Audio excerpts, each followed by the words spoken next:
I'm sure this happens to all artists. You um, start creating artwork, and eventually you have a friend or a family member who says, "Hey, this is really great. Why don't you try selling it?" And that gets you thinking, maybe I could sell my artwork. Maybe I could have an art business. But is that necessarily the right thing for you? It's a really lovely idea. But today I'm going to discuss just why I don't want to turn my art into a business. Hi, and welcome to Sketching the World. I'm Kat, an artist and writer living in Melbourne, but my dream is to sketch the world. I kind of figured this was something that I wanted to talk about. I hope you're interested in learning about or hearing about or even discussing in the comments. I'd love it if you added your own thoughts. And while I chat about this, join me while I'm doing a speed paint of a gorgeous scene from the Ukraine. It's much more interesting than looking at my face while I'm talking, I think, anyway. I'm not actually adverse to selling my artwork. If you ever see anything on my YouTube or my Instagram that you're interested in, hit me up. I mean, just because I don't want to start an art business doesn't mean I am opposed to selling artwork. And sometimes it's good to have things somewhere where they'll be appreciated rather than in a folder behind my dressing table or in a sketchbook in a suitcase under my bed. So yeah, hit me up. Oh, and I also have prints for sale on my Coffee site that's linked in the description. Check that out too. I see a lot of people talking about how to start an art business and giving advice on art businesses, which is great. Like if you want to start a business, that's fantastic. But I thought I'd just talk about this because I don't really see a lot of people talking about if you don't want to start a business. Like not everything in life has to become a side hustle. You don't have to monetize your entire life. Sometimes you can just do things for love, and that's fantastic. As a writer, I already have experience with monetizing some of my creative work.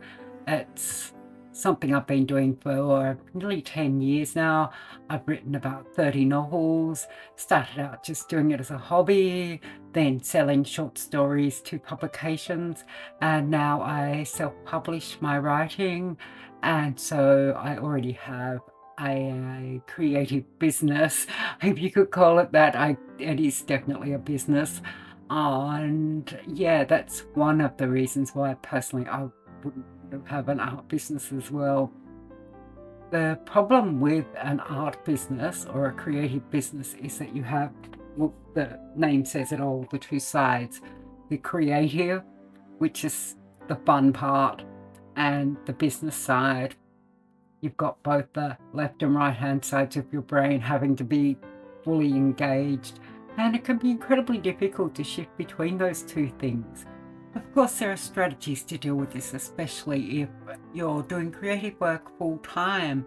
You could break up your week so that you have 1 day a week on business, the rest on creating, or you could have mornings for business, afternoons for producing creative work, that type of thing, which is great if you are full-time. If you're doing art as a part-time thing, then, and you've got a full-time job, you've got a day job, or you've got other responsibilities, then it gets so that you're slicing up your day into very, very fine slices, and it becomes so much harder to get everything done.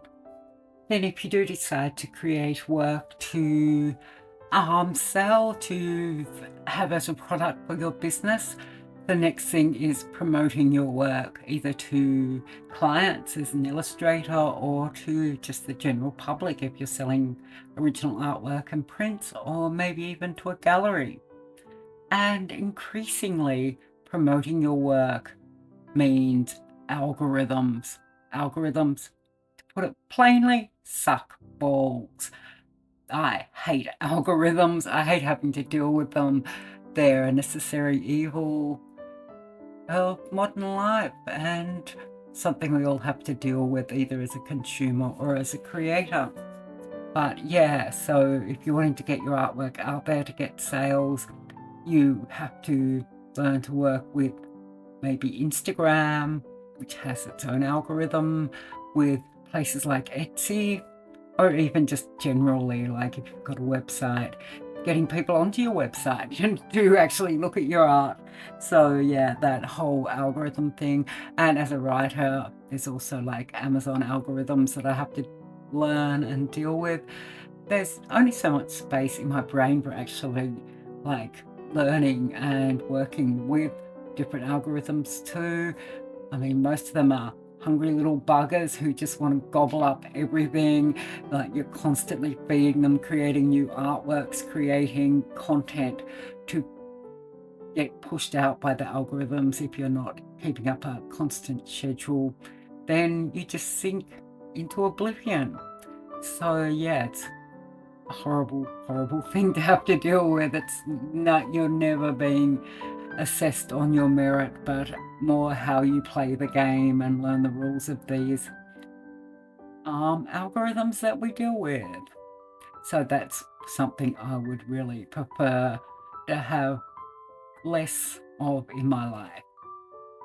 Then on top of having to deal with these algorithms, on every platform that you use, it seems like they control the platform. It's not something you control. And at any point you can have everything you've built just taken away from you. You build up a really big following on Instagram and then your account gets hacked. I've seen this happen so many times, and you're starting from scratch. On Etsy, I've heard so many stories about people just having problems with the site and having, yeah, their monetization, their payments that they're owed not being paid. Even, yeah, PayPal can be like really hard to work with and can just freeze your account. So that's all a real worry. You could be working your heart out and just end up not getting what you're owed. Also, talking about Etsy, I have a business degree and I cannot figure out the fee structure on Etsy. I don't know how anyone does it. I had things, some artwork for sale on there for a while.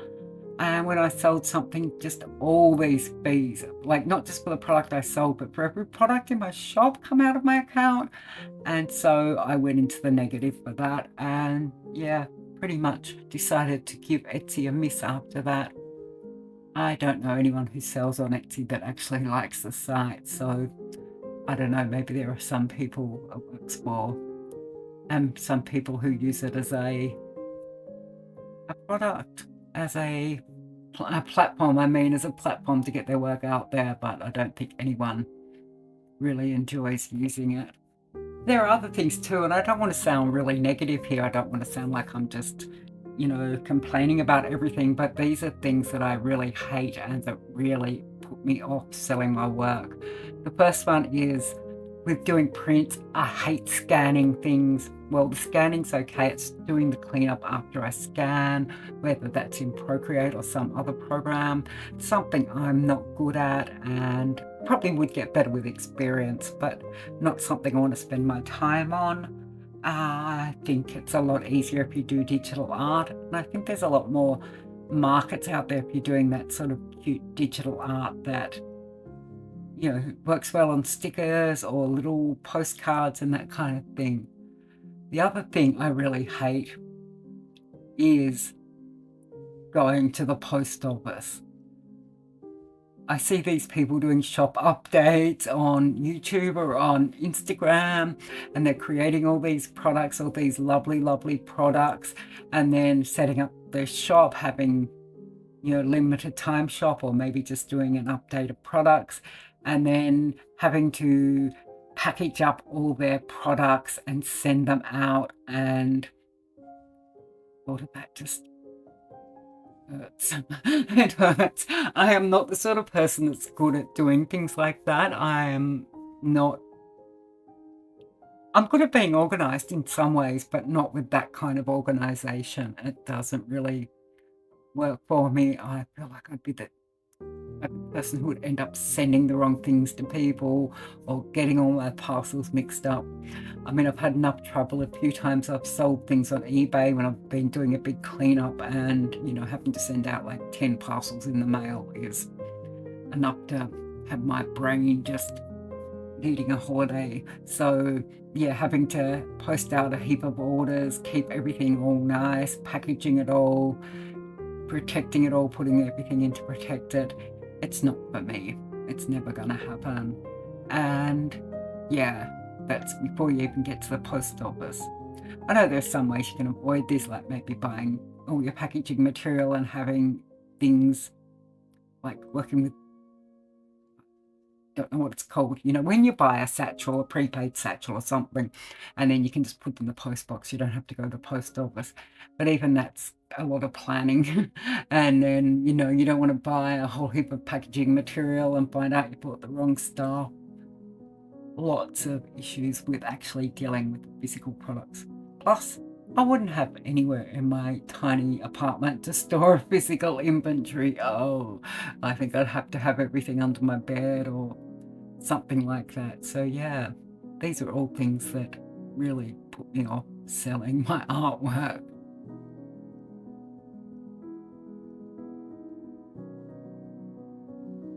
Of course, these are all things that you can work with, that I could work around, find solutions. I mean, you know, if I was suddenly going to get hundreds of orders on an Etsy shop or on a website, if I thought that my work was going to, you know, have that kind of demand for it, then I could find a way to make it work for me.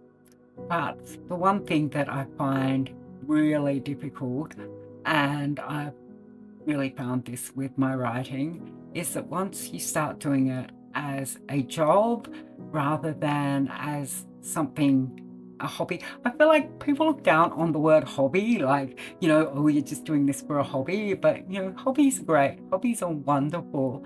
And when you're doing something for a hobby, you're doing it for the love of it, and you're doing it for yourself.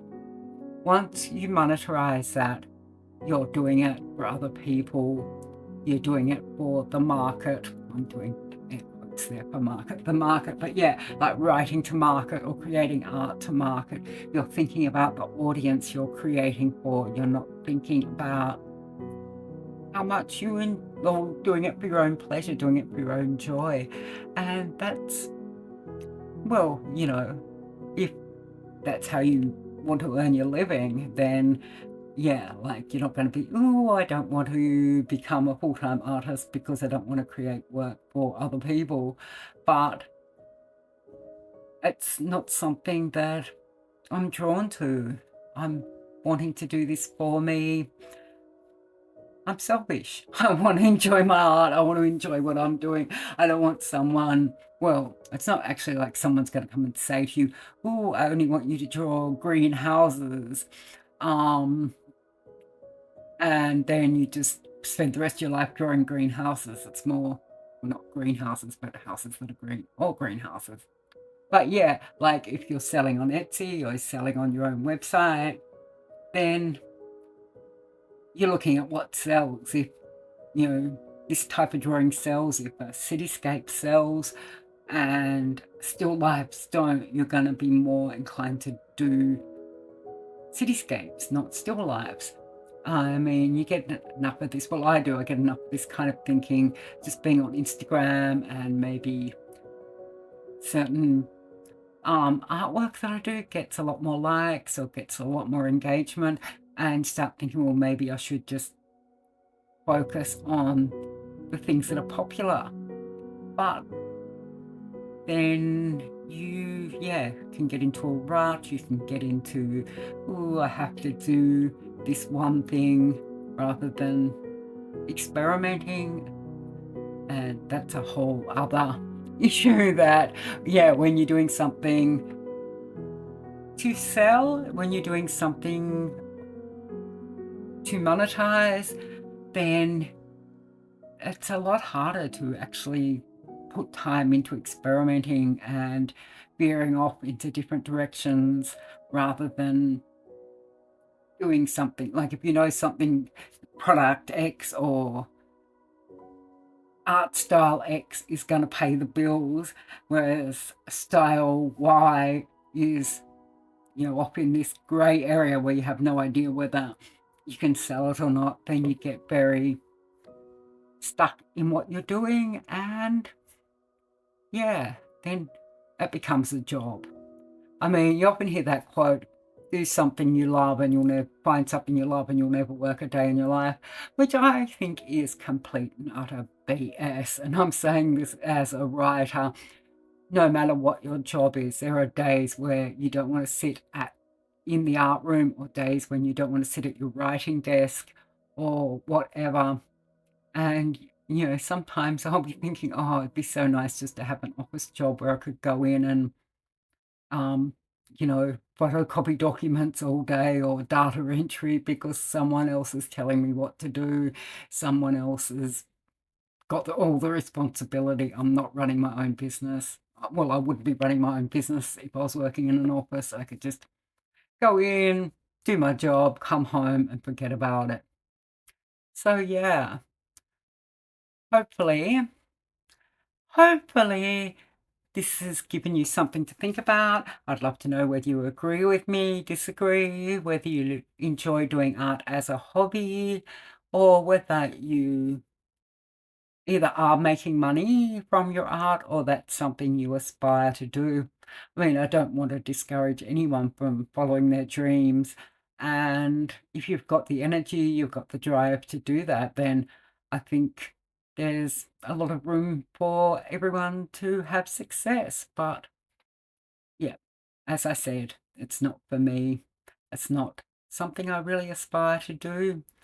And I mean, yeah, I love writing and I love art as an escape from writing, as a way to take a break and just enjoy myself. But yeah, as I said at the beginning of this video too, if ever you want to buy one of my artworks, hit me up. I will actually go to the post office to mail it to you if you want to buy any of my artwork. And yeah, otherwise, yeah, please do leave a comment and tell me what you think. If you've enjoyed this video, you know the drill, like button, subscribe if you're not already, and be watching next week when I'm gonna do a video about what I'm packing to take to New York with me. It's a week, less than a week until I leave, and I'm pretty excited. Very anxious, but very excited. And as always, thanks for watching.